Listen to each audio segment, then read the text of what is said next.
No, I was asked initially if I wanted to play in an earlier, it was an earlier storyline with David Tennant's Doctor, and it was the episode with the adipose, and it was the sort of... Yeah, no, I wasn't asked to be a blob of fat. I was asked to be the sort of the headmistress, kind of the woman who... The nanny, exactly. I couldn't because I was working on a job and the dates didn't thank God, work out. thank God. Hello, thank God, thank God. Yeah, and so I said no, but then they came back with the character of River.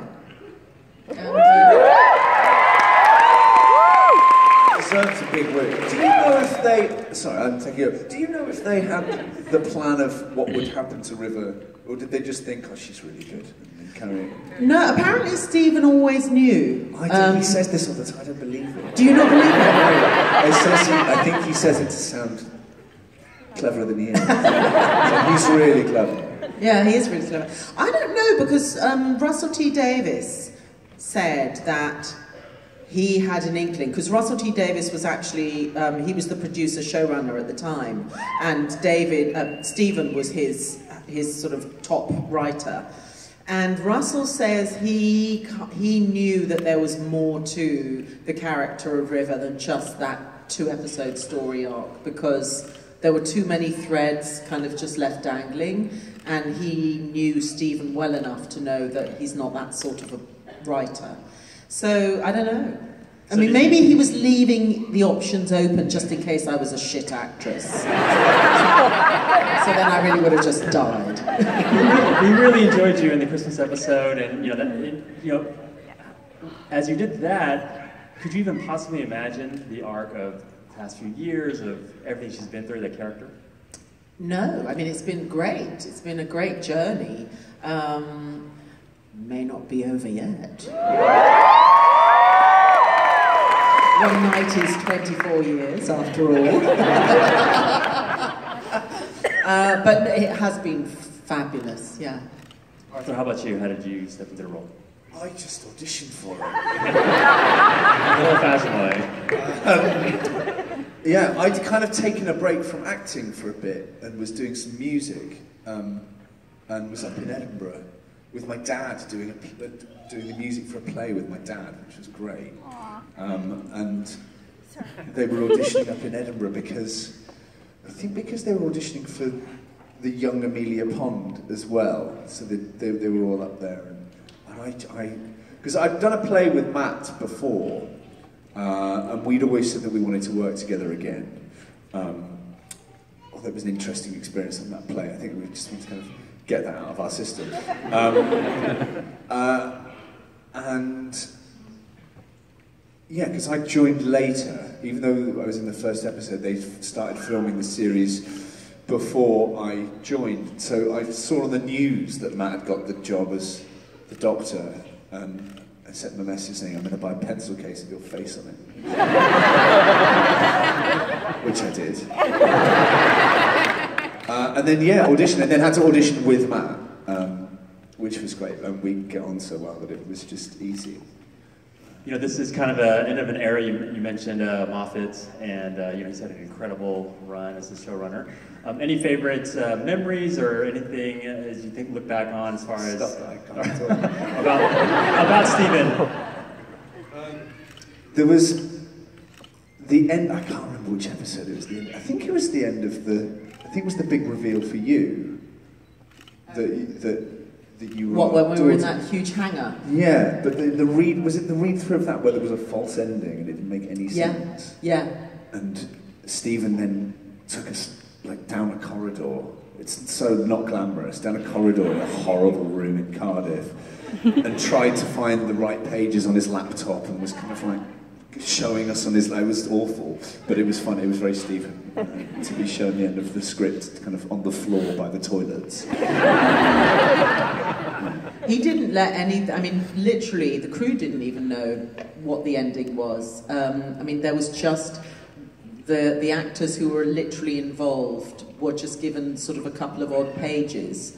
So even on the day that we were filming, they didn't know, and it was only when we actually said the lines on camera that it was revealed. Because we were in that big hangar as well, only some of the crew could hear what it was anyway. A lot of the crew didn't know weeks later, which was amusing. But the reason why I say I don't think Steve knows, because I do think he plans everything out. I do think he plans everything out. But I only thought I was doing 4 episodes or 5 episodes, and they kept kind of bringing me back to life. And all of that. And I said to him, I said, have you got a plan for all this? He was like, oh yeah. Just totally like as if it was all masterminded, which it probably is. But I can't believe that one man can fit all of that in his mind. That he's just kind of amazing. Yeah, but he writes Sherlock at the same time. Yeah, no, I know. He's amazing. Amazing. I don't know what he's going to do when he stops seeing Doctor Who. I think he'll do something even better. Yeah, I think you're right. I don't think he'll take a holiday. You know, Alex, we're in an era where we are seeing more and more female heroines, largely because of characters like yourself, and I think in the role as River, you've been so passionate and independent and strong, and such a rich part of the Doctor Who history. Is that a role that you were attracted to, or is it become that role because of how you portrayed it? Like, what's your thought process, besides just not even being a doctor on ER, but then also, in this role as well? What are sort of your thought process behind how to portray a heroine? Oh my God. Well, because it was only a 2-episode story arc, as far as I was concerned. The character had a beginning, a middle, and an end, and died leaving sort of this mystery of who she was and what her relationship was with the Doctor. That sort of, I thought, that sort of was going to be buried with her. So I just sort of, I guess, just instinctively reacted to the lines that Stephen had put on the page and did them in the way that I felt that was right for me. I don't know, I don't know, I haven't really talked to Stephen about it, how it works, whether Stephen has gotten a sense of how I've played the character then, and so when he then continued to write for her, whether he was influenced by the way that I performed the character in those first 2 episodes, and whether that then fed back into his writing. I really don't know. All I know is that I respond to what he's put on the page. And I guess what am I? I'm a bit naughty. I'm kind of a bit cheeky, flirty, I don't know. Yeah. I suppose there is an element of me in everything that I play. I think with Stephen's writing as well, and I found this, and I think everyone who joins the show finds this, they're very trusting for you to just go for it. Yeah. Do you know what I mean? Yeah. They don't micromanage you at all. I didn't really get any notes for it. You just kind of, it's quite empowering actually at times, because you can really just put your own stamp on it. But also each character has very much their own tune and rhythm to their dialogue. Like, whose line belongs, or which line belongs to which character, which person. And that's something that not many writers can do. Very, very rarely do you have a writer who is able to literally hear the different music for each character in their heads. Most writers actually, you read a page, we get sent scripts all the time to read, and mostly you read a page and it's all exactly the same. It's the same sort of pattern of...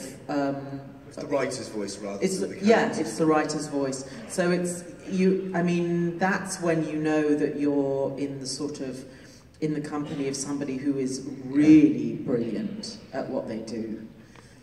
And I must say, having worked with Chris Chibnall quite a lot recently, I'm very glad that he's taking over, because I think he has that skill, and I think it's definitely his time to be able to lead the show.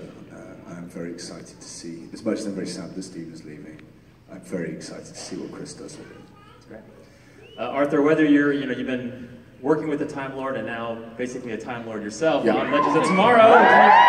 Can someone just go, Come, ladies and gentlemen.